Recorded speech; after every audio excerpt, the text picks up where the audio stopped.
Hello everyone, and welcome to my General Hospital YouTube channel. I hope everyone is having a wonderful day. Before we begin, please hit the subscribers button and give this video a thumbs up. Olivia, Tracy, and Brooke Lynn all expressed sorrow for Monica's ankle injury after slipping on the slippery driveway. Tracy was frightened when Willow entered the room wearing light-up antlers, and she wondered whether she was self-conscious. Lois walked in and declared that she had enough antlers for everyone. Olivia and Brooke Lynn put them on, but Tracy refused, causing Olivia and Lois to argue. Brooke Lynn tried to leave the room, wondering whether Willow needed help with the kids, but Willow informed her that she, Michael, and the kids were on their way to Sunny's. "You win," Tracy abruptly yelled and donned the antlers. She hoped that as a result, everyone would enjoy a quiet Christmas. Just then, Yuri arrived in a wheelchair with Monica. Monica's return made everyone happy. Tracy recommended that Lois leave while Monica recovered, but Monica said that she preferred having a full house and offered Tracy the option of going somewhere else if she didn't like it. Monica privately invited Lois to stay for as long as she needed, admitting that while she appreciated Lois' company, she also enjoyed someone sticking it to Tracy.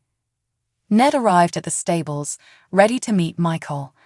Michael stated that they were family and that he desired a truce. As a gesture of goodwill, he provided Ned the voting proxy for half of Michael's ELQ shares in exchange for Ned's continued silence about Nina. Ned didn't believe it, and he was perplexed as to why Michael was performing Nina's dirty work. Willow walked in and reminded Michael that they needed to get to Sunny's. He promised to be there straight away, so she went to get the kids ready. Michael went on to say that he was assisting Nina for the sake of Sunny and Willow. He handed Ned an envelope, which he ripped apart and read. "I hope you understand what you're doing. I wouldn't put my trust in Nina if I were you," Ned added as Michael walked away. Tracy apologized to Olivia for the fight, and in the spirit of Christmas, Olivia agreed. Tracy was curious if Olivia and Lois had ever hashed out the fact that Olivia had married Lois' ex-husband. Ned had just arrived and was perplexed as to why everyone was wearing antlers. Lois later told Olivia about her nice chat with Monica. Lois wanted to stay but didn't want to interfere with Olivia's manner. Olivia insisted on Lois staying. Ned appeared, carrying eggnog for the three of them. As Ava watched, Sunny and Avery talked about the present opening procedure. A knock came on the door, and Nina answered it for Dante, who begged to speak with Sunny privately. Dante informed Sunny about what had happened the night before with Anna, Brennan, and Hume in another room. Dante felt Brennan was telling the truth about not being engaged in the Metro Court shooting, implying that the shooter was still on the loose.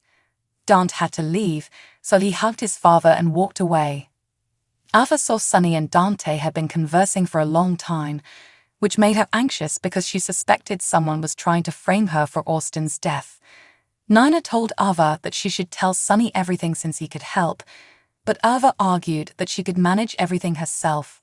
Handle what? Sunny inquired when he would return, and Nina informed him that someone had sent Ava a gun. Sunny requested a moment with Ava, so Nina went to assist Pilar and Avery in the kitchen. Ava told Sunny about all the notes and images she'd received, as well as the gun she kept in a lockbox in her apartment. Sunny demanded angrily that she deliver it to him the next day so that Brick could track it down. When Michael, Willow, Wiley, and Amelia arrived to Sunny's, Nina welcomed them with open arms. Wiley dashed to the kitchen to assist Ava and Sunny, and Willow, after cautioning Nina and Michael to be nice, rushed into another room to change Amelia. Michael informed Nina that he had resolved their Ned problem, for which she praised him. He reminded her that he had done the same thing for Sunny and Willow. "I hope I don't live to regret it," he said before walking away. Later, Sunny, Michael, Willow, and the kids were discussing all of the gifts under the tree. Nina replied that she'd had another talk with Michael when Ava asked what was up with her. Ava stated that, while she would always have Nina's back, Michael was right to be unhappy with Nina for what she had done. Christina left a message for Blaze at Alexis, wishing her a Merry Christmas, and that she couldn't wait to see Blaze when she returned. Christina rejoined her family, and Alexis, Molly, Sam, and TJ discussed surrogacy while Scout colored. Christina then met down with Molly and TJ, who indicated that things might take longer than expected since they needed to find an egg donor. Christina insisted on remaining on board. Scout approached Molly and urged her to play a game, and TJ and Christina joined her. Later, Christina approached Molly and TJ and suggested that she be their egg donor as well as their surrogate.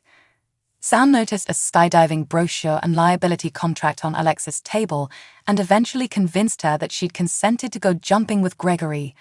Alexis was clearly frightened, so Sam recommended she use her osteoporosis as an excuse to avoid the situation. When Dante arrived, he noticed the brochure. He spoke enthusiastically about how much pleasure he'd had doing it, prompting Alexis to flee. When she returned, Sam volunteered to call Gregory and put her foot down as a concerned daughter, despite the fact that it would be a life-defining experience for Alexis to be proud of. Dante told Alexis that she would have the time of her life if she wanted to do it. "I just hope I live to tell about it," she said. Sasha and Felicia were impressed by Maxie's decorations. When the doorbell rang, Maxie answered it for Cody. He gave gifts to Maxie, Felicia, Mac, and the kids, but he claimed he'd drop Sasha's off later because he hadn't realized she'd be there. Cody inquired about Mac, to which Felicia replied that he was on a top-secret fact-finding mission in Argentina. Maxie reasoned that because it was so quiet, the kids must be up to something, so she went to check on them. Spinelli arrived moments later with his suitcase and demanding to know why Cody was there. Cody told a perplexed Felicia that he wasn't proud of it, but he hadn't been the friendliest to Spinelli when Cody first arrived in town. Cody had assumed they'd sorted everything out while aiding Sasha, but he was mistaken. Spinelli noted that Christmas Eve was reserved for family, and his family was present. Recognizing what Spinelli was saying, Cody concluded he wasn't a member of the family and left. He left, assuring a worried Sasha that the Quatermains had invited him over anyhow. Sasha understood she and Spinelli didn't know much about one another, but she told him he'd been completely out of line. She went on to say that if it hadn't been for Cody, she might not have survived. She exited the room to see whether Maxie needed assistance with the children. Felicia told Spinelli that he was free to express his thoughts, but Cody had also done many things correctly. Spinelli admitted that he would not forget the past, but that he would be more accepting of it until incriminating evidence showed otherwise. Spinelli left to go after Cody, assuming Maxie would be furious that Cody had left without saying goodbye.